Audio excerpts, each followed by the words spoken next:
So this is a velodrome. This is it. This is where I spent 20 years of my life.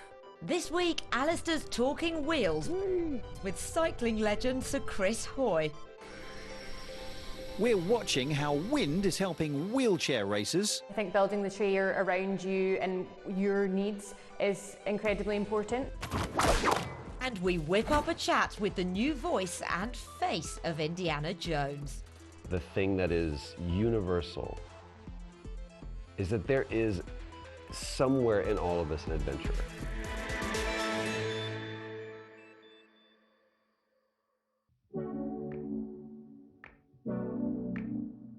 So this is a velodrome. This is it. This is where I spent 20 years of my life.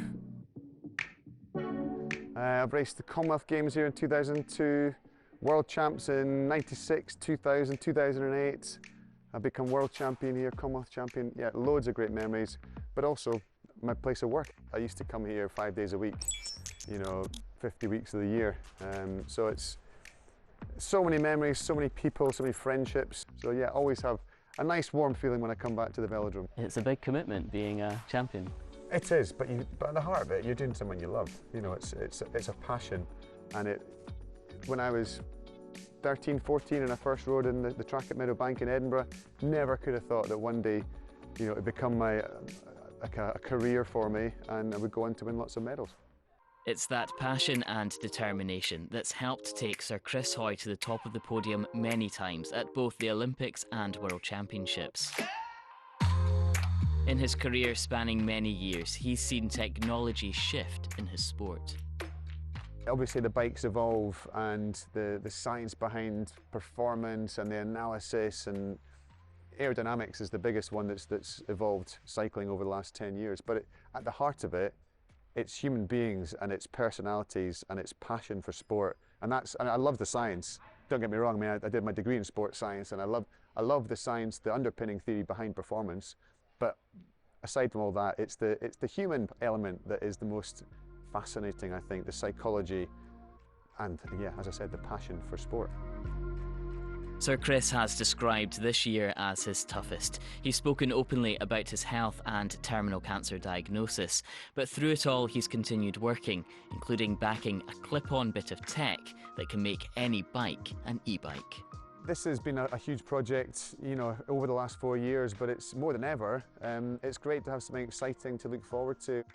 I mean, you are Sir Chris Hoy. You are known for cycling under your own power. People might be surprised that you're backing an e-bike. Yeah, to be brutally honest, when I very first, like 15 years ago, when I heard about e-bikes, I remember thinking, the whole point of cycling is you're using your body to propel the bike. Surely that's the point of it. It's exercise, it's good for your legs and your lungs.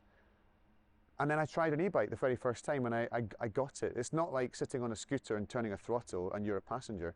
An e-bike is a pedal assist, and they're very different to the bikes that you might see delivering pizzas or whatever up and down high streets. That's a very different thing altogether. These are pedal assist, they're regulated to 16 miles an hour.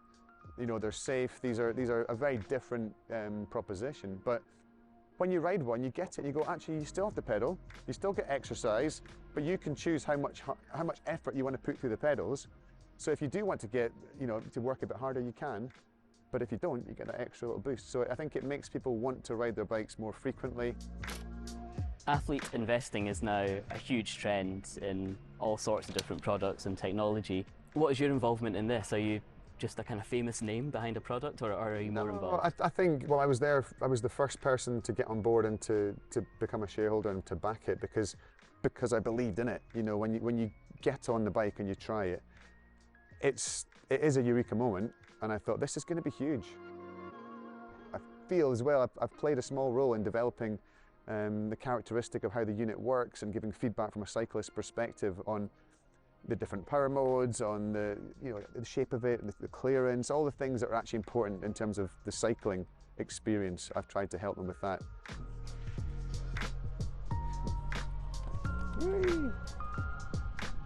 We're in a velodrome, which is of course where you competed and raced and trained all that time. The world of technology is also changing sport. Do you still recognise cycling as it was when you were competing in places like this? Oh, 100%. I mean, I think science, certainly it helped my career, and probably It was the steepest part of the learning curve because when I first started cycling seriously, things were very, it was very old-fashioned and it was a very traditional sport.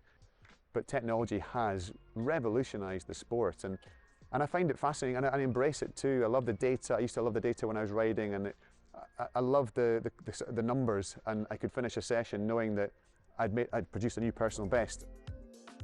A lot of the big nations, they had an advantage with big budgets, professional teams, but now I think, yeah, a talented individual can compete at the top level because there's so many things you can buy to help you assess your performance and make the right training choices. But again, ultimately it comes down to that individual and how hard they can turn those pedals. It's as simple as that. And that kind of information can also be available to fans. Yeah. And it increases people's watching of the sport Yeah, too. so yeah, that's a really good point. A lot of the new races now, the riders will be they'll have the heart monitor on, they have power cranks on, and the real-time data can be projected onto apps. So the fans can watch the athletes and see, and you look at these athletes walking onto the track and sitting there looking confident and composed, you think, oh, he looks really completely relaxed, and you look at his heart rate and think, he's bluffing. It's fascinating, the insights you can get. Sport will always be about people, and you can have all the assistance, you can have all the analysis and everything that goes with it. I think that's great because it moves the sport on, but at the heart of it, you still have to have a person who can step up on that line, deal with the nerves, decide how they're going to race, and actually finish the job off, if you like. You can go so far, but you need that human element to do the last bit.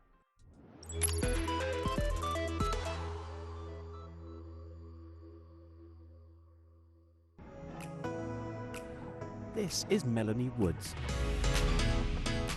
the 30-year-old wheelchair racer and Paralympian from Scotland. I started racing maybe about 5 years ago. I was unfortunately in an accident where I suffered a spinal injury, which meant that I was now a wheelchair user. And at that point, I was kind of looking at sport and thinking, what would it look like for me now? Melanie had been a PE teacher before she was hit by a car whilst out cycling, leaving her paralysed from the waist down. But her background in sport spurred on a determination to get active again, so she joined a local athletics club. When I first started, I was, absolutely no talent or superstar. In fact, it was really difficult to even get around one lap of the track. Since 2018, Melanie has competed at 2 Paralympic Games and several World Championships, putting her in a unique place to inform new research from Loughborough University. The team are using a wind tunnel to test the aerodynamics of wheelchair racing.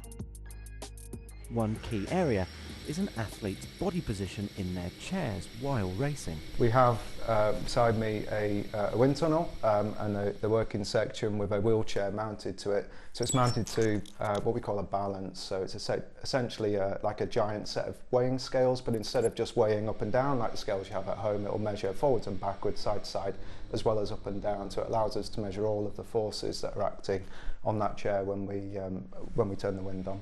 So what kind of things will Mel be doing in the wind tunnel? If we see an athlete in motion, of course it's dynamic, they're not holding particular positions, but in order for us to match it up with some computer simulations, we choose 3 positions. So we have catch, release and recovery, which are 3 key parts of the driving motion that a wheelchair athlete would be performing as part of their propulsion. We've identified those 3 as key for drag. So by asking Mel to hold those positions, we're able to get really repeatable measurements. Melanie is performing the catch pose here, a snapshot of how she would look when pushing her chair's wheels during a race. Dan and his team must find out whether this green outline of Mel's body matches that in the 3D simulations.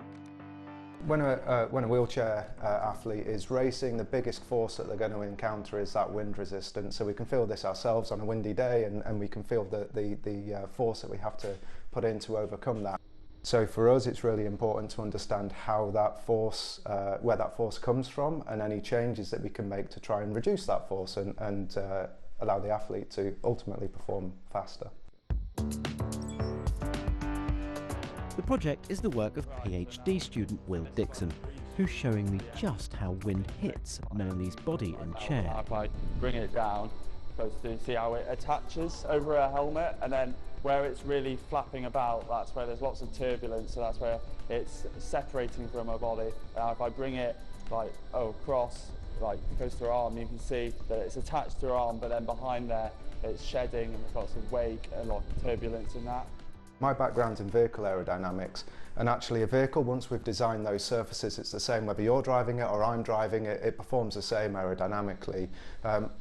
Wheelchair racing and cycling and many sports are completely different, so we'd work with wheelchair manufacturers to allow development of the equipment itself, but also we can inform the athlete to hold a slightly different position, or even just update if they have a preferred position. We can tell them what that costs actually in terms of track time and aerodynamic drag. Some of the data gathered will apply to Melanie only, but the idea is to gather as much information in how to realistically position an athlete in the catch, release and recovery positions, ultimately broadening the knowledge of wheelchair racing. There's so little research into our sport, and I think that can limit the development of us moving forward with technology and getting faster. The position that you're in the chair is like the most significant part, and I think building the chair around you and your needs is incredibly important.